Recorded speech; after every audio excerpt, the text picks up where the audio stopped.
Life takes its course every day. At days we feel happy, energized, excited, motivated, and accomplished. At other days, we feel depressed or at loss of something or someone, or we feel that we've lost it all. All these emotions are actually results of experiences that we go through in our daily life, in our past, present, and future as well, agonizing about what didn't happen yet. But guess what? Those emotions don't define us. What really defines every single person of us is how we feel about them and how do we drive them to impact and to achieve more. So, is it really possible to take all that wealth of experiences that we have earned through our life and use them as a fuel of energy, of creation and innovation in the future? Let me tell you a story. I'll take you back to 1989, and I'll tell you a story about a young girl.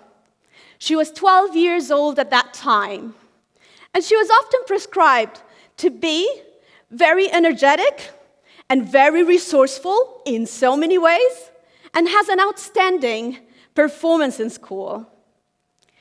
But one day, while she was playing, going on with her life, her two parents have noticed something on the right side of her neck. They noticed a lump, which didn't really mean anything for her at that time. And as any worried parents who cares, they got concerned. And the next day, she was taken to the hospital. Doctors examined her. They touched. They asked for further tests. They asked for biopsies to go forward and to understand what's really going on. And the results came. But during that time, every time she asked, her parents told her in a very loving way, everything is going to be okay. Everything is going to be okay. After that, she undertaken a procedure, and that was the first scar. She was really not happy about that scar, and she felt that it wasn't really cool. But other than this, she continued with her life, and things went on and on and on. And she played, and she continued having friends and going to school. But that wasn't the case moving forward. She had to go back to the hospital, and in one of these days, the doctor asked for her to take a certain procedure. This procedure requires that she gets into a room on her own in isolation for 6 days. She got worried again, but her parents told her that it's going to be okay. So that day, she got dressed in that gown. They asked her to take anything she likes to have with her in the room, and she won't worry about it afterwards because she has to get rid of it after that. She didn't know what that means. She walked at that corridor, and at the end of a very long corridor, there was a room with a lot of signs on it. They took her inside, she sat on the bed, and her parents said goodbye to her, and the doctor assured her that things are going to work well. And then 2 technicians came. They were dressed up in something that looked so thick and gray, with very thick gloves, pushing a cart that had 6 cans. They looked like as if they're about to enter a nuclear plant. And she was really terrified at that time. They opened the can, and they asked her to take every pill and drink a cup of water after each one of them. That was done, and they told her, we'll see you in 3 days. She sat, and the only way of communication with the outside world was through a glass window on the door that she could see the face of her parents through, and she can get phone calls and hear their voice. The food was given to her through a small window at the bottom of the door where they push it 3 times a day. And someone would come after every couple of days to come and see and measure something. They have a stick. But she was still okay. Leaving that experience and going back to life after that, she wanted to know what really was happening. And that was the day she started a search about certain medical records. She didn't read or knew any English at that time. Got a dictionary, put that paper, I'm on mission. That was her decision. Started translating word by word. And the more she read the paper, the more she wasn't really happy. And she started to realize, I wish I didn't know. She started to think, am I not going to be the doctor that I always dreamed of? Am I the reason that my parents were actually not happy or worried or sad at that time? Or am I going to die?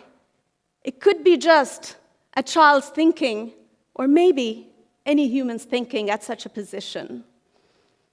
But guess what? That girl was okay, as her parents told her before. And she continued on. She took exams at the bed, She played with her parents, and she made friends with doctors, with patients, with even visitors whom she didn't know in the hospital. And it became the place where she actually did everything at that time. And she continued on with her life. She may not become the doctor she wanted. She wanted to help people. But she was a teacher, she was a lecturer, she was a consultant, an educator, a lecturer, a film producer, and many, many other things. That was exciting. Well, that little girl is actually me.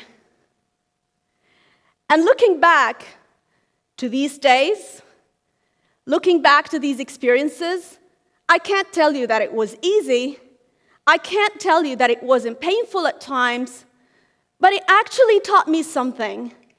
That no matter how life can bend me, I can always flip and rise again.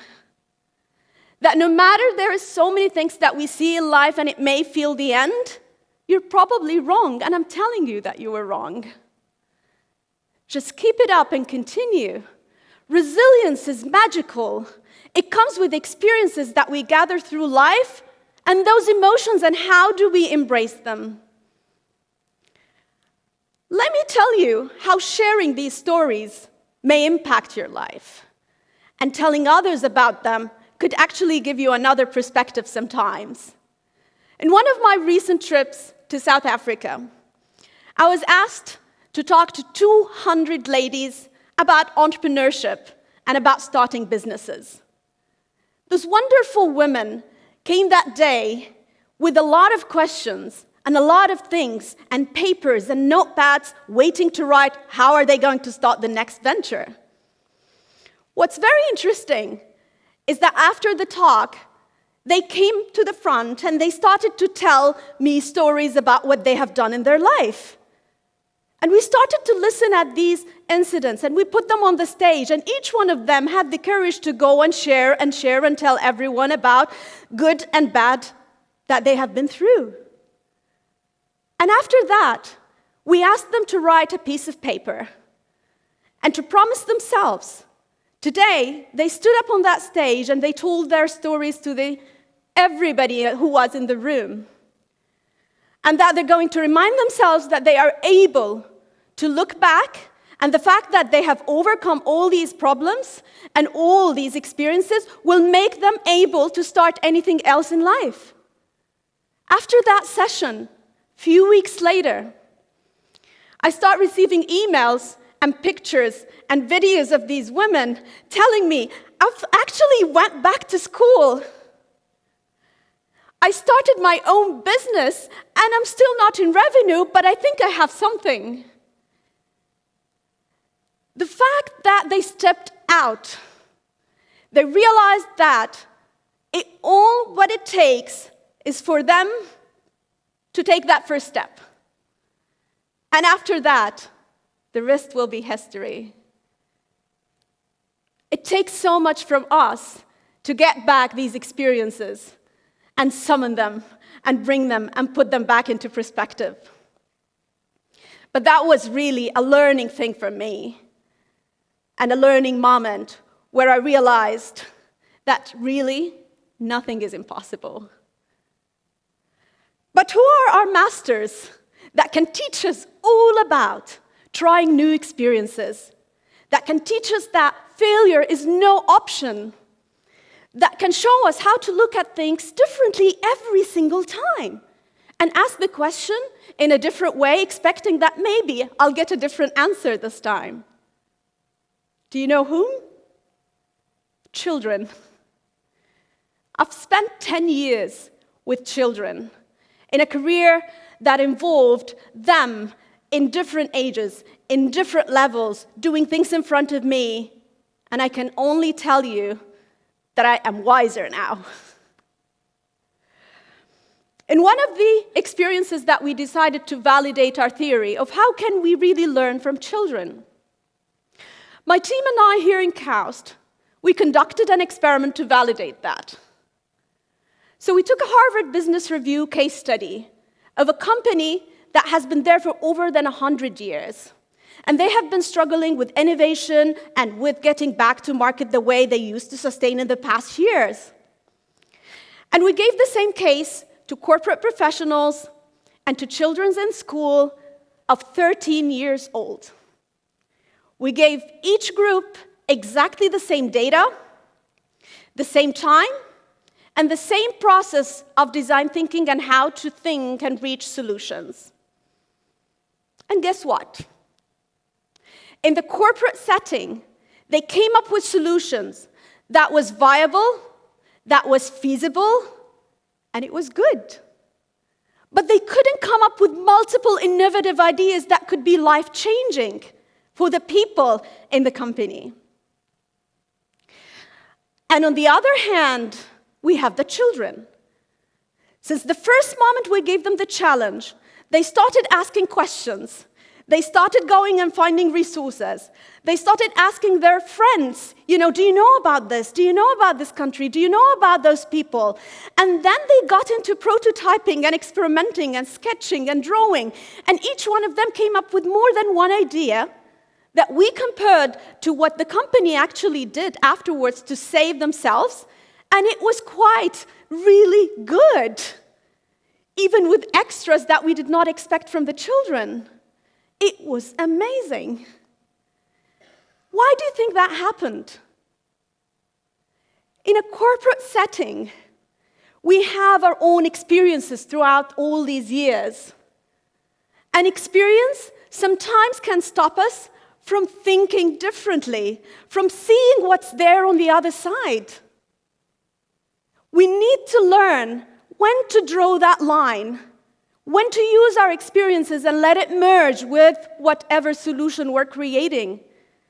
We need to allow our minds to see things as if we're seeing them for the first time. If we get influenced every time by experiences, how do we expect anything new? That's why children can see things better. That's why we should be seeing things better now if we look at them differently. Another point, they were not afraid of failing. It didn't really matter so much for them.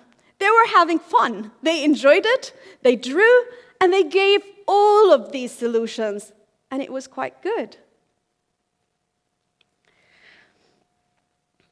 After all of that, and after all of these experiences that I've seen with people, with children, with entrepreneurs, we've realized today that it's only you who can make the difference about your wealth of experiences.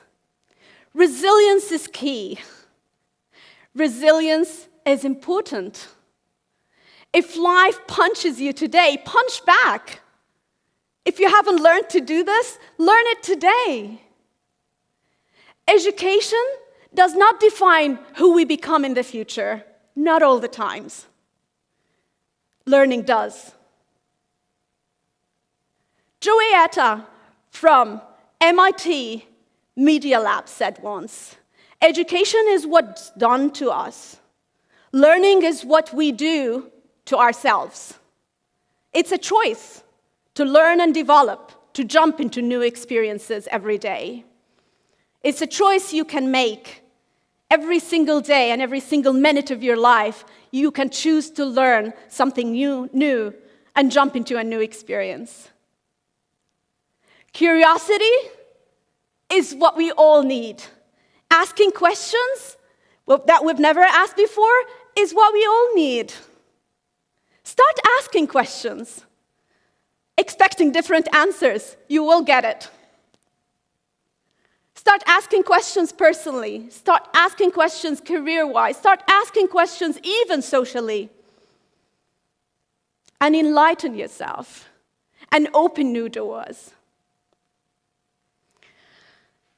That little girl in the story still lives inside me, but with no pain, with a lot of pride and a lot of power and energy to move forward.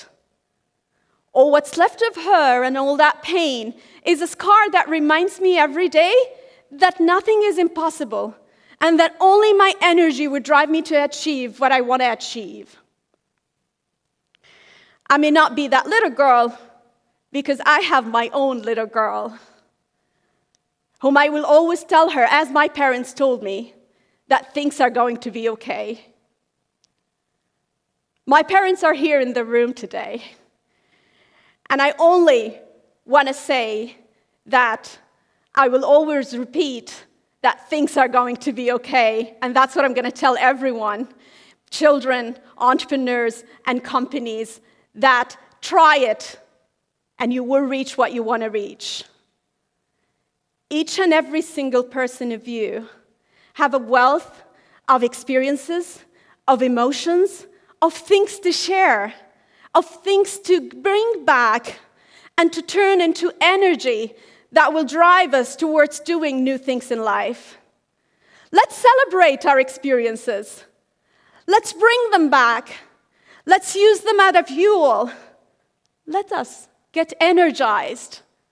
Life is all about energy. Bring the child inside you. We all have pieces of that child that are still left inside us. Bring them all. Thank you.